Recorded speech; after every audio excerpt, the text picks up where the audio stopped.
Hello everyone, MNC education welcomes you all. MNC education में आप सबों का बहुत बहुत स्वागत। Today we are going to do JSSC previous years general math series and in that series we are going to do set 16 which is of 25।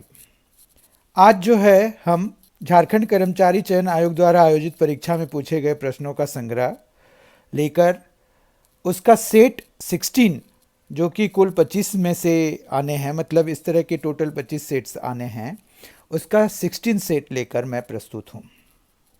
आज के जो पेपर हमने लिया है वो झारखंड उप निरीक्षक दरोगा प्रारंभिक परीक्षा, मतलब झारखंड सब इंस्पेक्टर दरोगा पीटी एग्ज़ाम, जो कि 25 अगस्त 2017 से 6 सितंबर 2017 के बीच आयोजित किया गया था।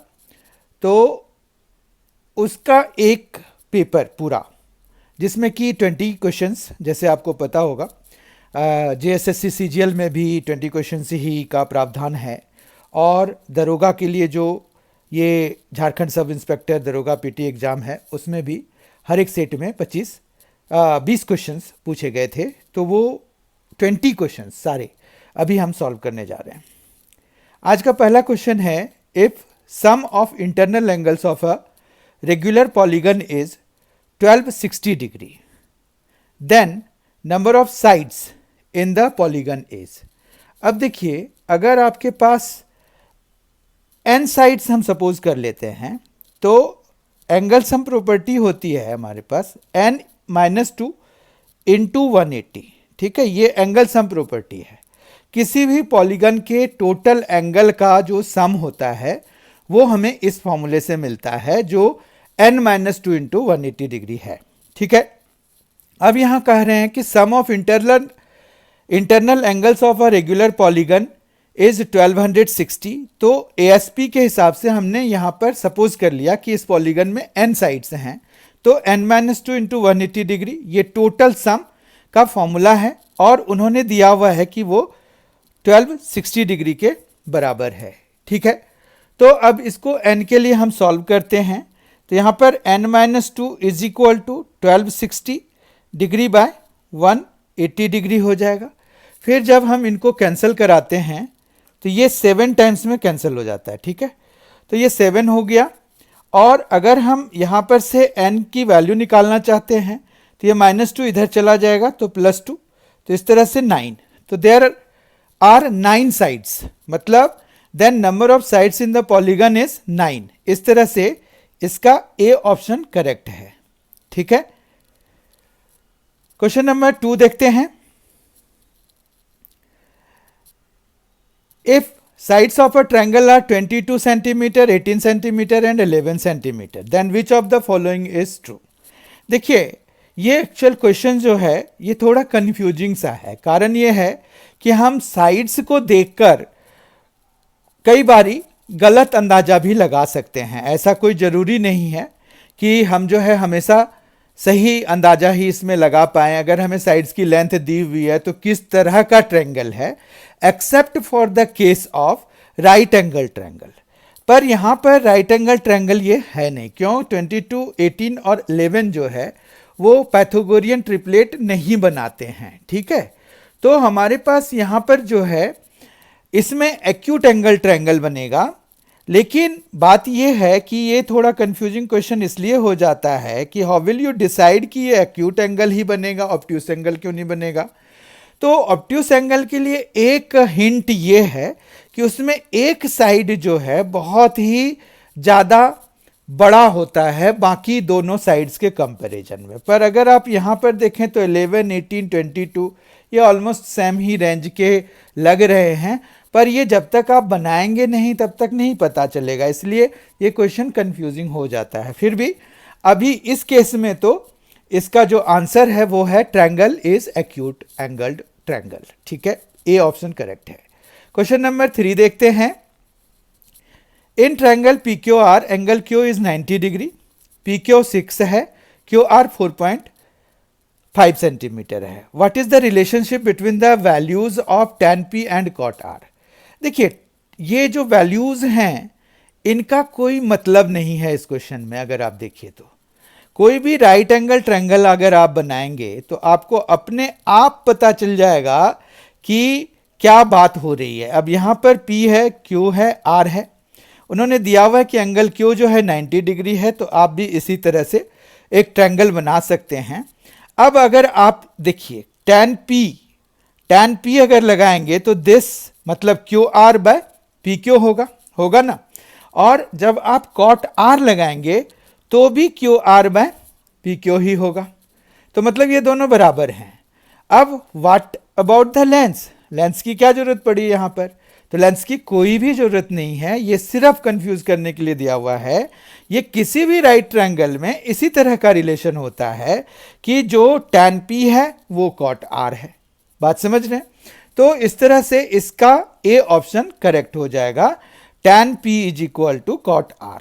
ठीक है, बात यहां तक कोई दिक्कत नहीं है, ये ए ऑप्शन इसका करेक्ट हो जाएगा। और ये किसी भी ट्रायंगल के लिए होगा, ये आपको अच्छी तरह से अब समझ में आ गया होगा। ये जो लेंस दिए हुए हैं, लेंस सिर्फ कंफ्यूज करने के लिए दिए हुए हैं या आपके टाइम को खराब करने के लिए दिए हुए हैं। तो आप बहुत ही ध्यान से क्वेश्चन करिए, जो भी क्वेश्चन आप अटेम्प्ट करते हैं उसमें जो डेटा दिया हुआ होता है उसके हिसाब से काम कीजिए। और कभी आप देखेंगे कि कुछ क्वेश्चंस में एक्स्ट्रा डेटा दिए होते हैं जिसका कि हम यूज नहीं करते हैं, तो हम उसकी तरफ ध्यान भी नहीं देंगे। ठीक है बात? जो कंसेप्चुअल क्वेश्चंस होते हैं उनका हम कंसेप्ट के वाइज ही आंसर दिया करेंगे। Okay, question number 4, the mean of 7 observations is 13. 6 of these observations are 17, 11, 13, 15, 18 and 12. What is the 7th observation? तो इसमें हमें 7th ऑब्जर्वेशन निकालना है। सबसे पहले क्या है, यहाँ पर मीन है। Mean of sum observations, N number of observations जो होता है वो होता है sum of all observations by number of observations. Sum of all observations by number of observations होता है। ठीक है, sum of all observations by number of observations. अगर ये होता है तो इसके हिसाब से आपका यहाँ पर क्या हो जाएगा, 17, 11, 13, 15, 18 प्लस 12 प्लस, अब मान रखिए कि हमने 7th ऑब्जर्वेशन को x मान लिया और अपॉन में 7 करना होगा, नंबर ऑफ ऑब्जर्वेशंस तो 7 ही है, और ये इक्वल टू कितना दिया हुआ है, ये दिया हुआ है 13 के। ठीक है, तो अगर आप इसको ध्यान से देखें, ऐड करें तो यहाँ पर 2, 8, 10, 15, 18, 19 और 7 26 हो गया। तो 2, 3, 4, 5, 6, 7, 8 86 हो गया, प्लस x हो गया अपॉन 7 इज इक्वल टू 13 हो गया। तो x is equal to 13 into 7 कितना हो जाता है, तो ये हो जाता है 91 और माइनस 86 करा देंगे तो ये आ जाएगा आपका 5।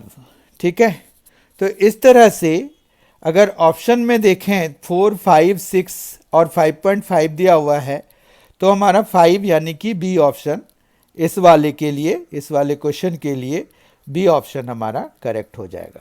ठीक है, क्वेश्चन नंबर 5 जो कि आपको दिख रहा है वो है the mean marks of 5 students is 65। Again फिर से मीन के ही बेसिस पर दिया हुआ है। तो mean marks of 5 students is 65, but it was discovered later that the marks of one of the students was taken as 74 instead of 47।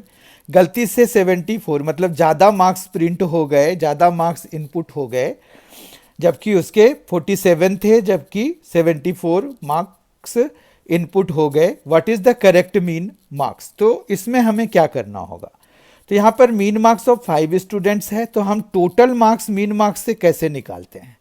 Total marks अगर हमें निकालना है तो यहाँ पर नंबर ऑफ स्टूडेंट्स कर लेंगे और इनटू मीन कर लेंगे ना, तो हमें जो है क्या मिल जाएगा, total marks obtained by all the students हो जाएगा, मतलब sum of marks obtained by all the students हमारा आ जाएगा। ठीक है, तो मीन मार्क्स ऑफ 5 स्टूडेंट्स से 65, 5 स्टूडेंट्स हैं तो 5 और मीन मार्क्स कितने हैं, 65 हैं। तो इस तरह से ये आ जाएगा 325, ठीक है, 325 आ गए।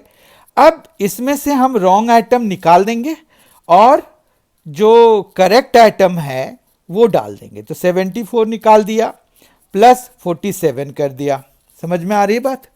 और अपॉन में हम जो न्यू मीन या करेक्ट मीन कह लेंगे, करेक्ट मीन हमारा क्या हो जाएगा, करेक्ट मीन हो जाएगा, ये देखिए करेक्शन हो रही है इसमें कि 325 हमारा टोटल सम था, उसमें 74 मतलब रॉन्ग आइटम हमने निकाल दिया, 47 हमने ऐड कर दिया। तो बेसिकली हम अगर देखो तो यहाँ पर माइनस अगर हम कर रहे हैं तो वो 27 मार्क्स का कर रहे हैं, ठीक है। तो 27 मार्क्स इसमें माइनस करा देते हैं तो वो तो 298 हो जाएगा क्योंकि 325 में से 20, ठीक है। और अपॉन में 5 ही लेना है क्योंकि नंबर ऑफ स्टूडेंट्स में कोई चेंजेस नहीं आएगा, ठीक है। तो इस तरह से अगर आप डिवाइड कराएं इसको तो 5 और फिर 9 और 0.6, इस तरह से इसमें 59.6 मार्क्स जो है न्यू एवरेज या करेक्ट मीन आ गया। तो 59.6 जो ऑप्शन वाइज है वो बी ऑप्शन करेक्ट है, तो इसका बी ऑप्शन करेक्ट हो गया। आई होप कि ये भी क्वेश्चन समझ में आ गया होगा, ये स्टैटिस्टिक्स से रिलेटेड था। क्वेश्चन नंबर 6 पर अब हम मूव करते हैं। Two numbers are such that the ratio between them is 5:3। If each is increased by 10 then ratio between them becomes 7:5। क्या हो रहा है, 5:3 जो है पहले रेशियो था और जब 10 दोनों में बढ़ा दिए, ईच इज इंक्रीज्ड, यहां देखिए question, each is increased by 10 then ratio between them becomes 7:5। What is the sum of the two numbers. यहां पर यह भी ध्यान देने वाली बात है कि टू नंबर्स नहीं निकालने हैं या उसमें छोटा या बड़ा नंबर नहीं निकालना है, क्या निकालना है, उनके सम निकालने हैं, ठीक है।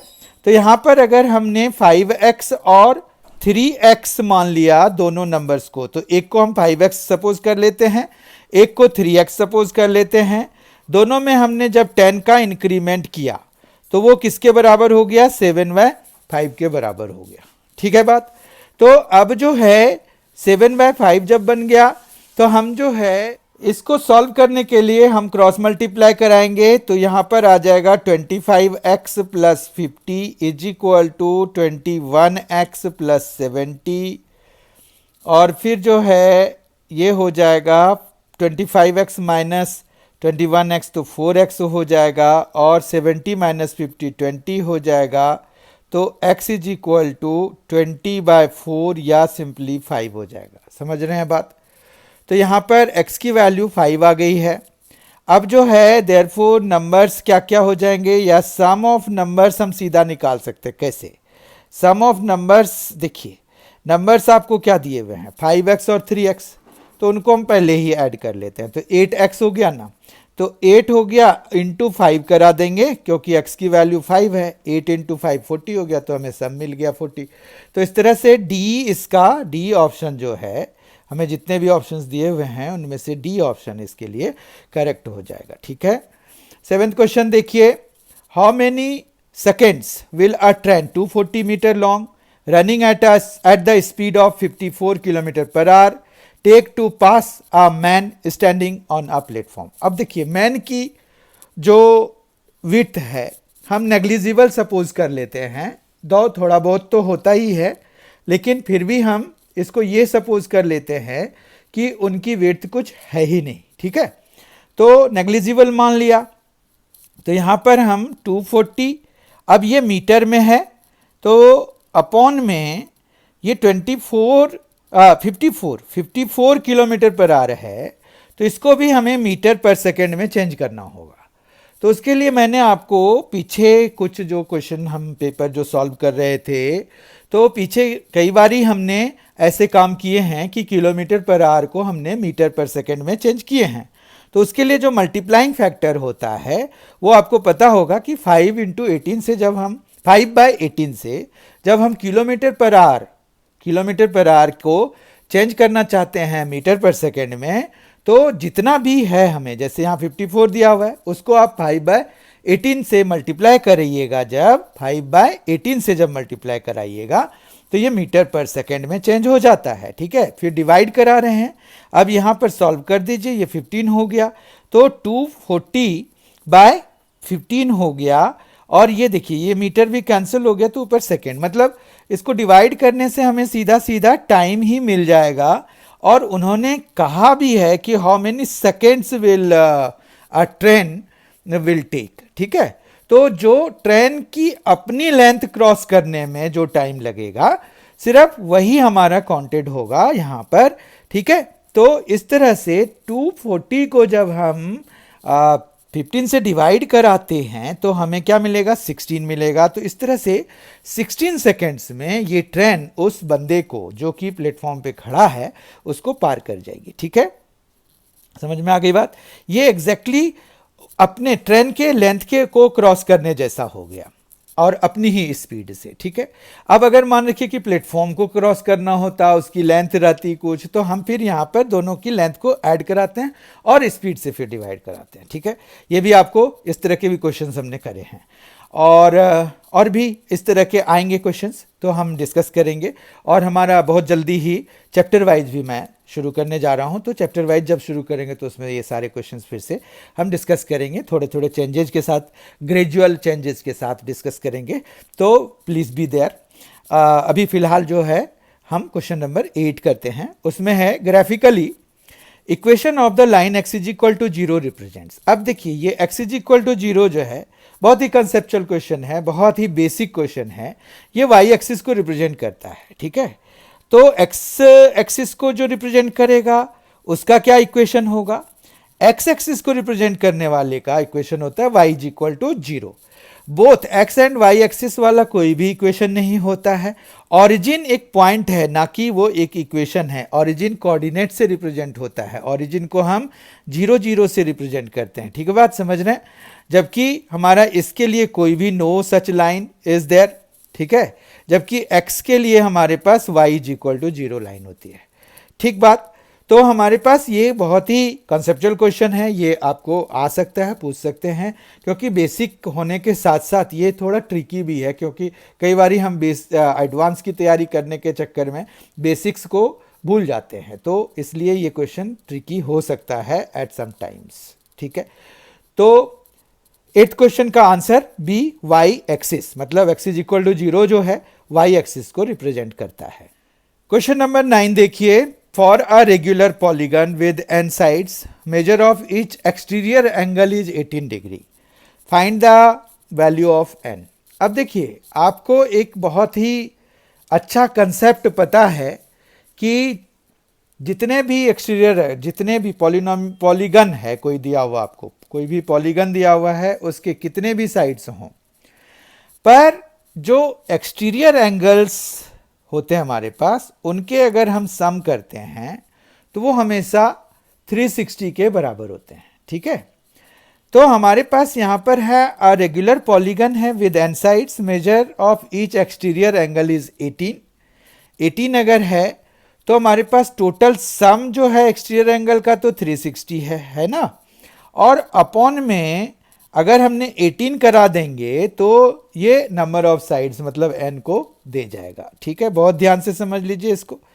तो ये कैंसिल होता है 20 में, तो देयर आर 20 साइड्स देयर। तो आपको इसमें क्या ध्यान रखना है, इसमें ध्यान ये रखना है कि जितने भी एक्सटीरियर एंगल्स हो जाएं, मतलब चाहे पॉलीगन आपका जितना मर्जी साइड का हो जाए, उसके टोटल मतलब sum of all the exterior angles जो होते हैं वो 360 के बराबर होते हैं। अब ये रेगुलर है, इसीलिए सबके साइज बराबर होंगे, सारे एंगल्स बराबर होंगे, एक्सटीरियर एंगल्स बराबर होंगे। तो हमारे पास जो 18 डिग्री अगर है तो मतलब 360 से डिवाइड करा दीजिए तो आपको पता चल जाएगा कि कितना नंबर ऑफ साइड्स है। इस वाले क्वेश्चन का आंसर है C20। ठीक है, क्वेश्चन नंबर 10 देखिए, इसमें फिल इन द ब्लैंक्स के बारे में उन्होंने पूछा है कि फिल इन द ब्लैंक्स करिए। A regular octahedron is a solid figure formed by dash congruent equilateral triangles. अगर एक ऑक्टाहेड्रन को हम बनाने की कोशिश करें उसके फिगर को, ठीक है, तो let us try to make it. इतना आसान नहीं होता है कोई भी जो सॉलिड फिगर है उसको बनाना, पर ठीक है, let us try to make it. यहाँ पर जैसे हमने ये बनाया, उसके बाद अगर आप देखें तो ये कैसे बनेगा, तो ये यहाँ से ज्वाइन करेंगे, ये कराएंगे, ये कराएंगे और ये कराएंगे, ठीक है। इसी तरह से हमारे पास एक यहाँ पर भी साइड आएगी, ये ठीक है, ये नहीं, ये वाला, ठीक है। उसके बाद ये और ये नहीं है। अगर आप देखिए तो यहाँ पर क्या हुआ कि नीचे से इस तरह से आ रही है साइड, ठीक है, और ये ऊपर। तो ऊपर में कितने जो ट्रायंगल, इक्विलेटरल ट्रायंगल बन रहे हैं, तो 4 बन रहे हैं। देखिए ये 4 साइड्स हैं ना, तो 4 का एक समिट बन रहा है और नीचे भी 4 का एक समिट बन रहा है, ठीक है। तो इस तरह से अगर आप देखेंगे तो हमारे पास टोटल 8 कॉन्ग्रुएंट इक्विलेटरल ट्रायंगल्स होते हैं, ठीक है। अगर ये फिगर समझ में नहीं आया तो let us make another one. यहाँ पर ये इस तरह का है कि आपके पास ये जैसे है, तो ये एक फिगर हो गया। अब यहाँ पर अगर देखिए तो एक ये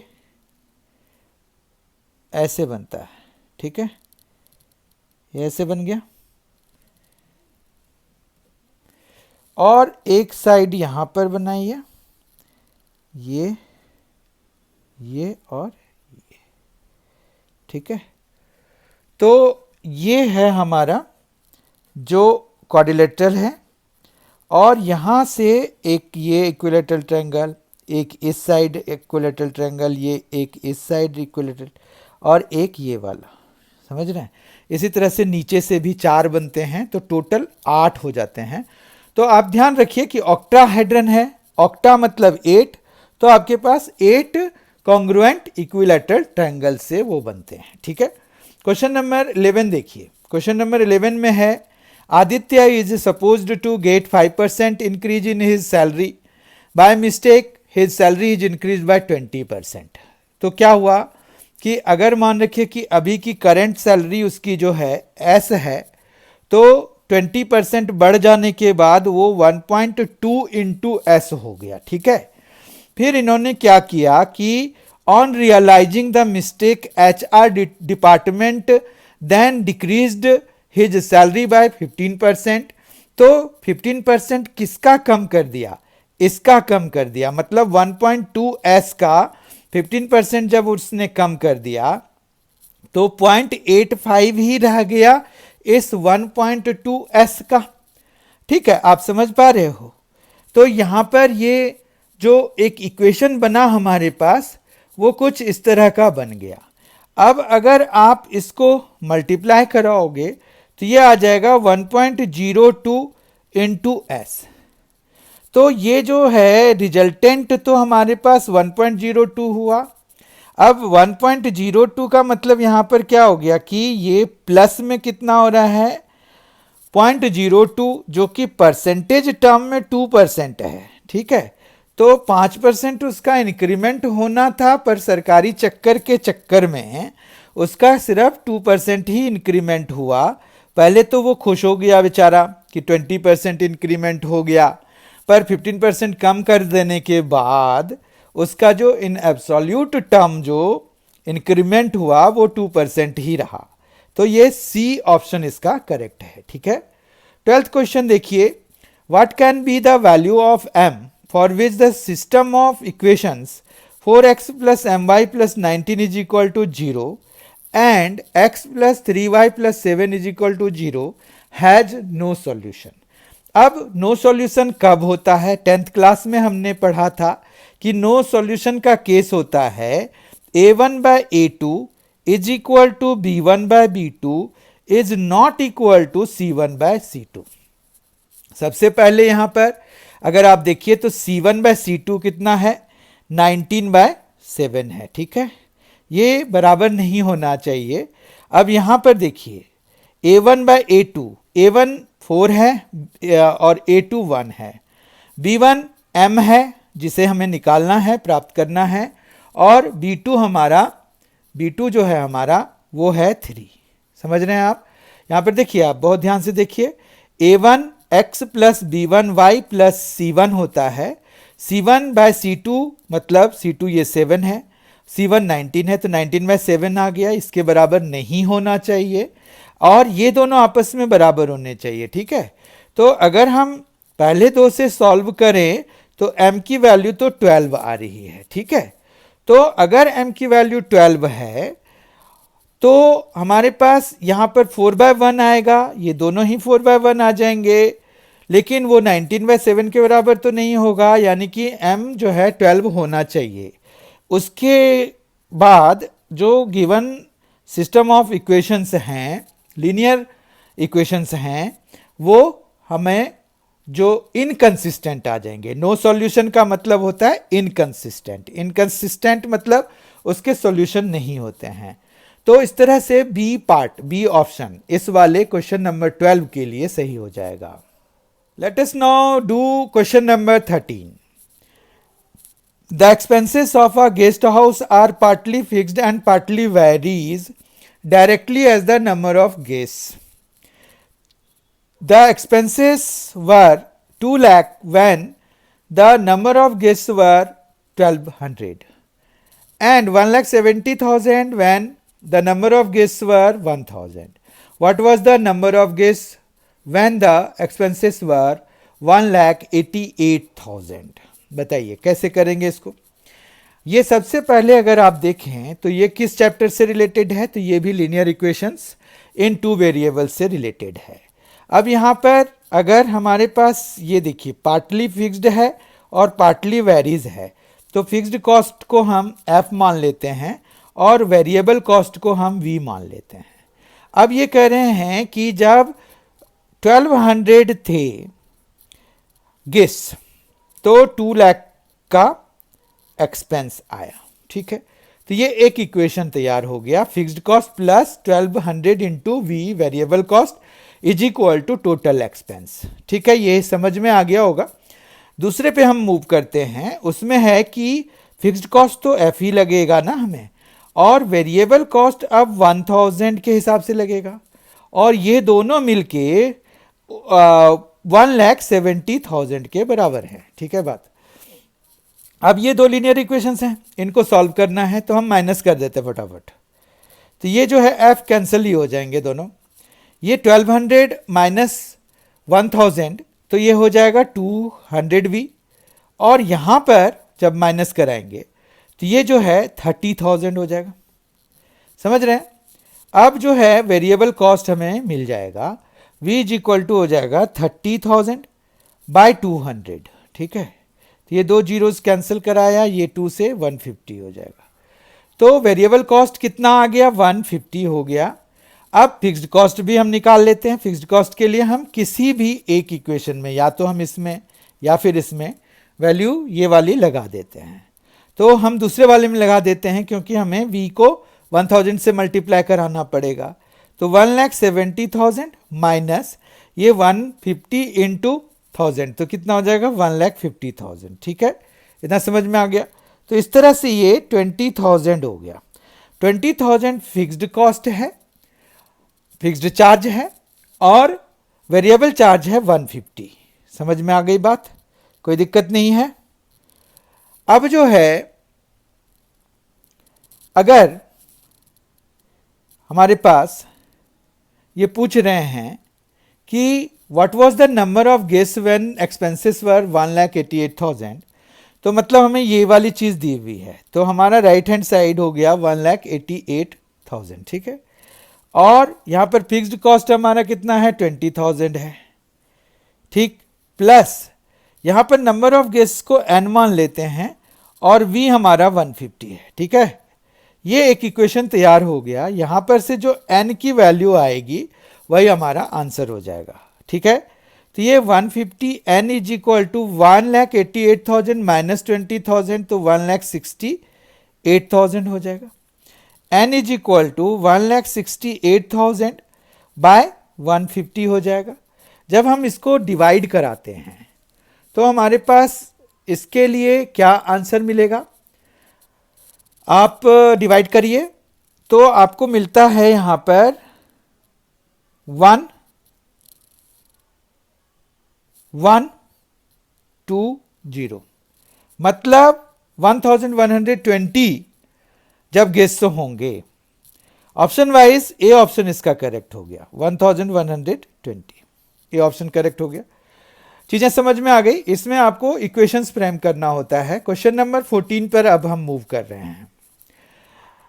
how many kg of coffee worth 290 पर kg should be mixed with 250 kg of coffee worth 320 per kg so that by selling the mixture at 345 per kg there should be a gain of 15%। अगर इसमें gain वगैरह या ये सब नहीं होता तो हमारे पास एलिगेशन एंड मिक्सचर वाला जो होता है वो वाला फॉर्मूला लग जाता, पर अभी ऐसी बात है नहीं। यहाँ पर जो है ये कह रहे हैं कि कितना, how many kg of coffee worth 290 पर kg शुड बी मिक्सड। तो 290 मान रखिए कि x kg मिक्स किया with 250 kg of coffee worth 320। तो यहाँ पर 250 इंटू 320 ये तो क्लियर कट ही दिया हुआ है। अब टोटल जो है ये कितना है, 250 kg प्लस x kg हमने मिलाया तो x प्लस 250 हो गया। अब ये जो है यहाँ पर कह रहे हैं कि पर kg so that by selling the mixture at 345 per kg there should be a gain of 15%। मतलब इसका जो 15% गेन हो रहा है ना, तो ये हमारा टोटल कॉस्ट आ गया उस पे। 15% का गेन का मतलब 1.15 हो गया। ठीक है, कि अगर हम इसको मल्टीप्लाई करा देंगे तो ये पूरा एसपी के बराबर हो गया। अभी क्या हुआ, ये कॉस्ट प्राइस हो रहा है ना, ये कॉस्ट प्राइस हमने बनाया और पर केजी का है ना, इसीलिए हमने इसको एवरेज में चेंज कर दिया x प्लस 250 से डिवाइड करके। बहुत अच्छी तरह से समझ लीजिए इसको। 1.15 से हमने मल्टीप्लाई किया क्योंकि हमें 15% का प्रॉफिट चाहिए, तो ये सेलिंग प्राइस मतलब 345 के बराबर हो जाना चाहिए। ठीक है, कॉस्ट प्राइस इनटू वो जो है 1 प्लस ये 15% मतलब प्रॉफिट को ऐड कर दिया, तो ये आ गया। समझ गए?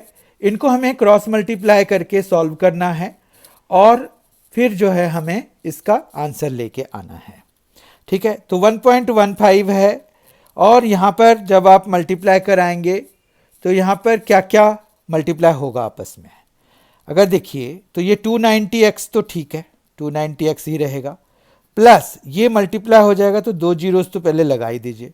25 2 ज़ा 50 होता है, उसका भी 1 जीरो लगा लीजिए, 5 हो गया। 25 3 ज़ा 75 हो गया, 75 प्लस 5 कितना हो जाएगा, 80। वो 5 का वो जो हमने भी कैरी करे थे। ठीक है, और इनटू में है 1.15 और इधर है, जब हम इसको उधर ले जाएंगे तो 345x हो जाएगा, प्लस अब 25 है, जीरो है, 250 है एक्चुअली, 25 से ही मल्टीप्लाई कराएंगे, 1 जीरो हम पहले ही लगा लेते हैं। अब 25 से कराएंगे, 25 5 ज़ा 125, तो 12 यहाँ पर कैरी किया। ठीक है, फिर 25 4 ज़ा 100 प्लस 12 तो 112 हो गया। 112 का 2 लिखिए और यहाँ पर 11 कैरी कर लीजिए। फिर 25 3 ज़ा 75 और प्लस 11 कर दीजिए तो वो हो गया 86। ठीक है, समझ में आया कैसे मल्टीप्लाई कराते हैं? तो ये तो बहुत आराम से हमारा मल्टीप्लिकेशन हो गया। अब बात यह है कि 29 मतलब 290 है ना, तो 29 इंटू 115 कराना पड़ेगा, तभी जाके बात बनेगी। तो हम जो है इसको मल्टीप्लाई कराते हैं, 290 इंटू 115, तो ये हो जाता है हमारे पास 333.5 x हो जाएगा। और प्लस जब आप इसको इन दोनों को आपस में मल्टीप्लाई कराएंगे तो 80,000 इंटू 1.15 तो 92,000 के बराबर हो जाएगा।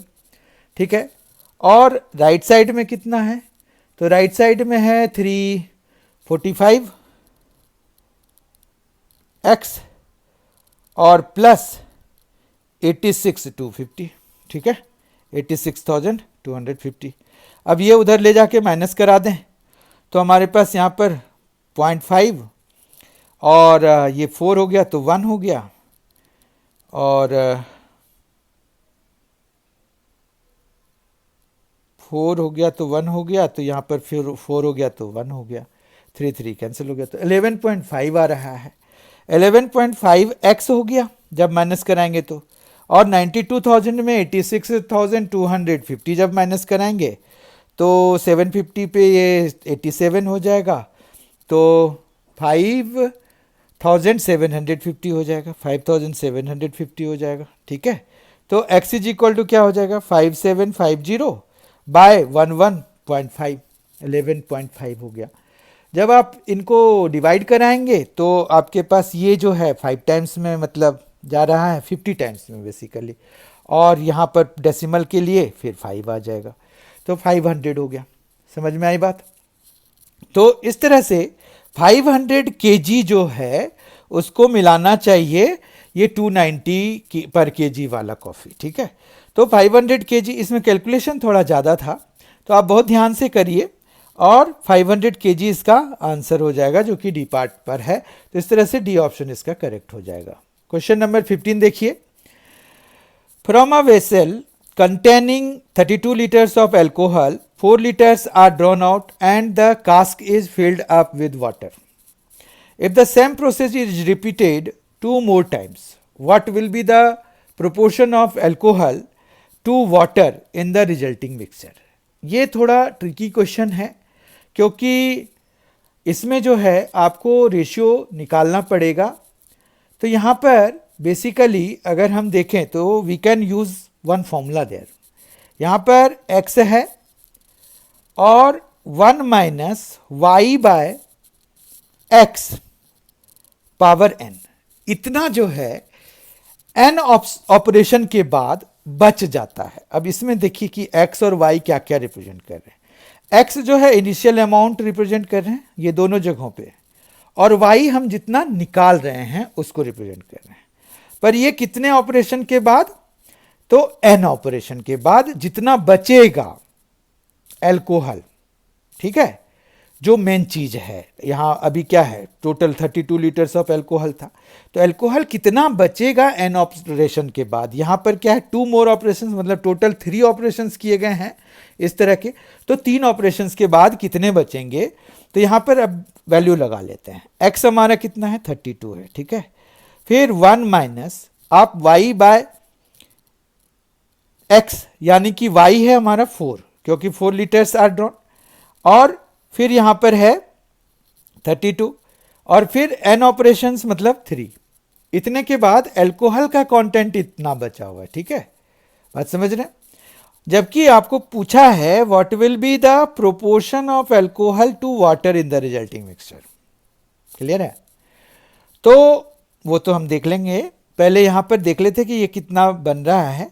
तो यहाँ पर आ रहा है 32 इंटू, ये जब एलसीएम वगैरह ले लेते हैं तो 7/8 हो जाता है, फिर 7/8 हो जाता है, फिर 7/8 हो जाता है। क्यों? क्योंकि क्यूब है। तो यहाँ पर ये 8 और ये 4 हो जाएगा, फिर यहाँ पर 4 2 हो जाएगा, तो ये आ गया आपका 7 इंटू 7 इंटू 7/16। तो ये जो मल्टीप्लाई होके बनता है वो कितना है, 343/16 हो गया ना। इतना एल्कोहल बचा हुआ है भाई। ठीक है, तो रेशियो जो हमें चाहिए वो चाहिए एल्कोहल और वाटर का, है ना। तो हमारे पास एल्कोहल तो इतना है 343 है, 343/16 और इस टू, यानी कि इतना अगर हम 20 में से निकाल दें, ठीक है, तो जो बचेगा वो है वाटर का प्रोपोर्शन। ठीक है, तो ये आ जाएगा, ये 16 है, 343/16 है, राइट, ये भी 16 है, तो 3 ये कितना हो जाएगा, अगर आप देखें तो 20 लीटर्स में से 343 माइनस 343/16 है, और ये 20 में हम 20 लीटर्स है, 32 लीटर्स है, 32 लीटर्स है, 32 लीटर्स में से माइनस कराएंगे तो जितना बचेगा वो वाटर का कंटेंट होगा। बहुत ध्यान से समझिए। और यही जो रेशियो होगा ना, यही रेशियो आपको टोटल रेशियो देगा। ठीक है, तो 343 ये वाला लिख लेते हैं। 32 इंटू 16 कितना हो जाता है? तो ये हो जाता है 32 इंटू 16 हो जाएगा, 16 इंटू 16 हो गया 256 इंटू 2, तो 512 हो गया। 512 माइनस 343 करना है तो ये हो जाएगा 169। ठीक है, 169/16 हो गया, ये कैंसिल हो गया, तो ये रिक्वायर्ड रेशियो आ गया 343:169। ऑप्शन वाइज अगर देखिए तो सी ऑप्शन इसका करेक्ट है। आई होप कि आपको ये फॉर्मूला समझ में आ गया होगा। ये है कि एन ऑपरेशंस के बाद जो भी ऑपरेशन आप कर रहे हैं, तो जो मेन चीज है वो कितना बचा हुआ रहेगा वो निकालता है। ठीक है, लेकिन रेशियो उन्होंने कहा था कि अल्कोहल टू वाटर निकालना है, तो अल्कोहल का हमने लिख दिया, और वाटर जो बचा हुआ था 32 लीटर्स में से 32 लीटर्स अल्कोहल इनिशियली हम लेके चले थे ना। तो इस तरह से आपको ये समझ में आ गया होगा कि कैसे हम करते हैं इस तरह के क्वेश्चंस। और भी क्वेश्चंस आएंगे तो आपका क्लियर हो जाएगा ये, या फिर जब हम चैप्टर वाइज करेंगे तो उसमें भी ये सारे क्वेश्चंस हम डिस्कस करेंगे। क्वेश्चन नंबर 16 देखिए। The area of a rectangular field ABCD is 20 square metre and its perimeter is 18 metre. What is the ratio of its length and breadth? Length और ब्रेथ के बीच का रेशियो हमें निकालना है। ठीक है, तो और उन्होंने एक और दिया है कि लेंथ जो है विड्थ से बड़ा है, तो ठीक है, यहां पर हम लेंथ को x ले लेते हैं और विड्थ को b ले लेते हैं। अब ये एरिया जो है वो 20 है अगर, तो L इंटू बी हमारा कितना हो गया? 20 स्क्वायर मीटर के बराबर हो गया। पेरीमीटर जो है 18 है, तो पेरीमीटर होता है 2 इंटू एल प्लस बी, और ये 18 के बराबर है, यानी कि L प्लस बी जो है वो कितना है? वो है 9 के बराबर। ठीक है, समझ में आ गया। अब जो है हमें यहाँ पर रेशियो चाहिए। रेशियो के लिए हमें एल और बी के लिए इसको सॉल्व करना चाहिए, है ना। या फिर अगर आप देखिए कि कोई और तरीका अगर बन रहा है तो आप कोशिश कीजिए कि उसको उस तरीके से बना लिया जाए, लेकिन यहाँ पर आपको एल और बी के लिए सॉल्व करना ही ठीक रहेगा। यहाँ पर एल है प्लस बी है 9 है, एल इंटू बी है, यहाँ से बी की वैल्यू निकाल लीजिए 9 माइनस एल, और वो यहाँ डाल दीजिए। तो L into 9 minus L is equal to कितना हो गया? 20 हो गया। तो ये आ गया 9L minus L square is equal to 20 हो गया। तो इस तरह से यहाँ से L की वैल्यू आपको आ जाएगी, वो है L square minus 9L plus 20 is equal to 0। तो ये आ जाएगा L इज इक्वल टू एक 4 आ जाएगा और एक 5 आ जाएगा। ठीक है, क्योंकि 4 5 20 होता है, यहाँ माइनस है यहाँ प्लस है, दोनों ही नेगेटिव में होंगे। ये आपको अब कोशिश करनी चाहिए कि जैसे डायरेक्टली अगर आंसर आ जाए। तो L अगर 4 है तो आपका ये जो B है वो 5 हो जाएगा, क्योंकि ये 9 है सम। ठीक है, तो L4 हम लेंगे नहीं क्योंकि लेंथ फिर छोटी हो जाएगी। उन्होंने कहा है कि लेंथ जो है विड्थ से बड़ी है, तो आपको L5 लेना पड़ेगा और ब्रेड्थ जो है 4 लेना पड़ेगा। तो रिक्वायर्ड रेशियो जो होगा वो क्या हो जाएगा? वो हो जाएगा 5:4, क्योंकि लेंथ एंड ब्रेड्थ करें ना, तो 5:4 will be the answer, right. तो ए ऑप्शन इसका करेक्ट हो जाएगा। Question number 17, what is the which of the following points lies on the straight line y is equal to 3x plus 5।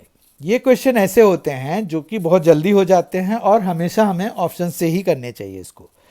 अब अगर आप देखिए 4 और 19 है, यहाँ पर 4 डालिए तो यहाँ पर कितना आ रहा है? 4 3 12 प्लस 5 17 हो रहा है, ए नहीं लाई करेगा। 2 3 2 6 प्लस 5 11 हो रहा है, यानी कि बी लाई करेगा। बाकी को चेक करने की जरूरत ऐसे तो है नहीं, फिर भी हम अभी चूंकि डिस्कस कर रहे हैं तो इसीलिए ये देखिए 5 3 15 प्लस 5 तो 20 हो रहा है, y की वैल्यू यहाँ 15 दी हुई है। 3 3 9 प्लस 5 तो 14 हो रहा है, यहाँ 15 दिया हुआ है, तो बी पार्ट ही इसका करेक्ट है। ठीक है, क्वेश्चन नंबर 18 देखिए।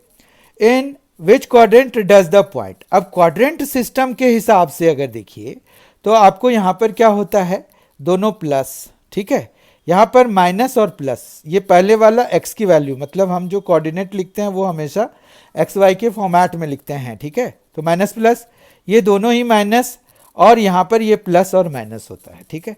तो इस तरह से ये माइनस और प्लस है, माइनस और प्लस, तो सेकेंड क्वाड्रेंट में लाई करेगा। इस तरह से ये डी ऑप्शन इसका करेक्ट हो जाएगा। तो अगर क्वाड्रेंट सिस्टम समझ में आ गया आपको तो ये क्वेश्चंस बहुत ही कंसेप्चुअल हैं और बहुत ही आराम से ये जो है 10 सेकेंड से कम समय में हो जाते हैं, ठीक है। क्वेश्चन नंबर 19 देखिए, a trapezium is cut from a rectangle whose sides measure 5 metre and 63 metres respectively.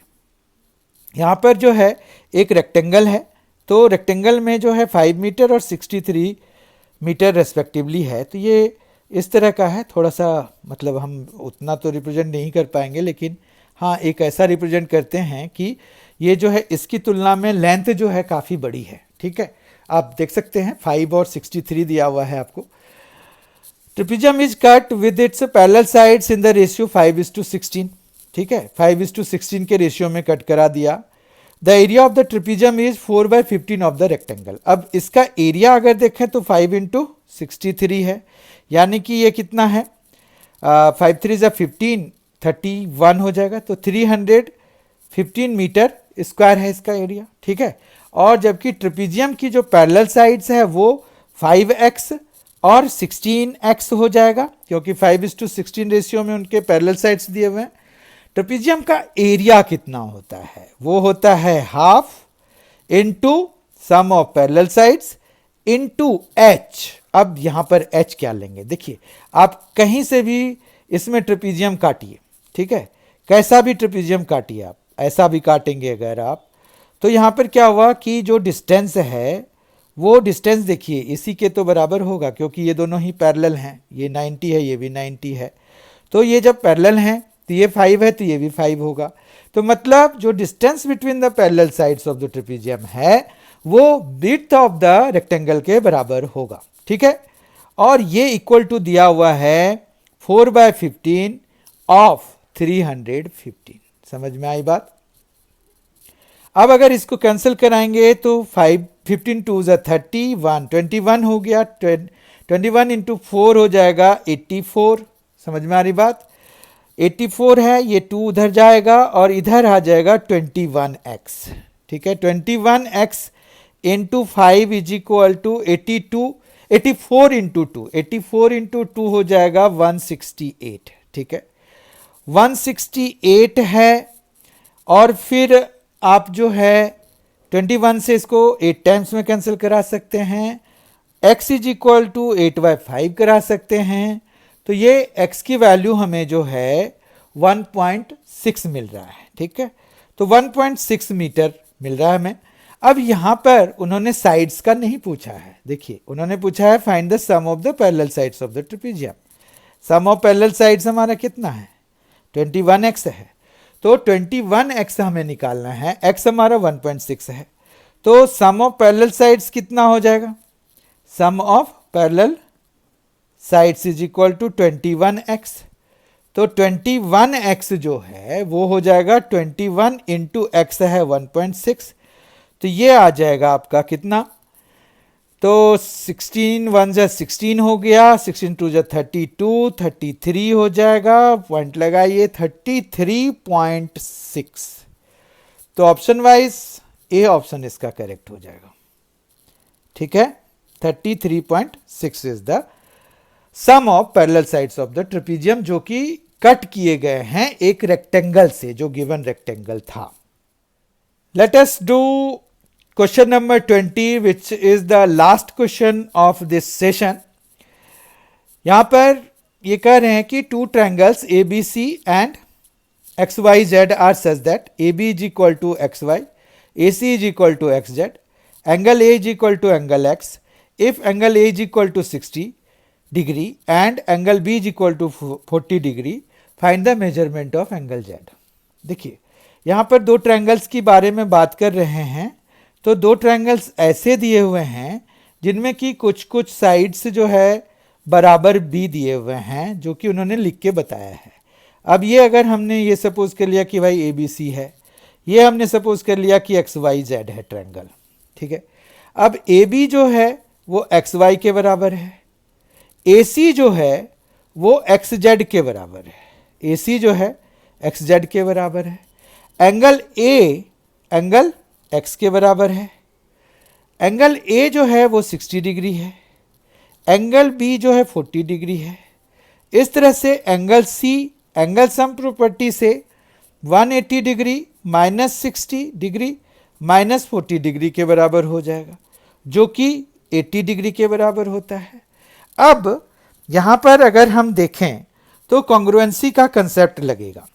Congruency के कंसेप्ट के हिसाब से ये एंगल ए एंगल एक्स के बराबर है और ये side A B X Y के बराबर है, ए सी एक्स जेड के बराबर है, यानी कि दो करस्पॉन्डिंग साइड्स और angle included between those two equal sides भी इक्वल हैं।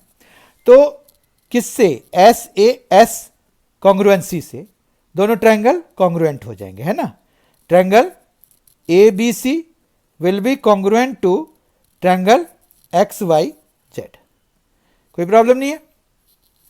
इस हिसाब से ये ऐसे ऐसे हो रहा है, समझ में आ गया होगा, क्योंकि ये 10th क्लास का है जिसमें कि हमें 9th क्लास का है बेसिकली, जिसमें कि कॉन्ग्रुएंसी ऑफ ट्रायंगल हमें एनसीईआरटी में पढ़ना होता है और स्टेट बोर्ड में भी अब तो सेम ही सिलेबस है, तो स्टेट बोर्ड में भी यही है। तो हमारे पास यहाँ पर एंगल सी जो है एंगल जेड के बराबर, या उल्टा कह लीजिए, आपको एंगल जेड चाहिए था तो एंगल जेड एंगल सी के बराबर है, ठीक है। तो एंगल जेड अगर एंगल सी के बराबर है और एंगल सी हमने कितना कैलकुलेट किया हुआ है 80 डिग्री, तो 80 डिग्री एंगल जेड हो जाएगा, ठीक है। इस तरह से हम ऑप्शन वाइज अगर करें तो ए ऑप्शन करेक्ट हो जाएगा, ठीक है। तो इस तरह से हमारा जो है आज का सेशन समाप्त होता है। बहुत ही जल्द हम जो है इसके अगले सेट के साथ आपके सामने में प्रस्तुत होंगे। तब तक के लिए thank you so much. Thank you so much for being with us. Thanks a lot. Enjoy yourself.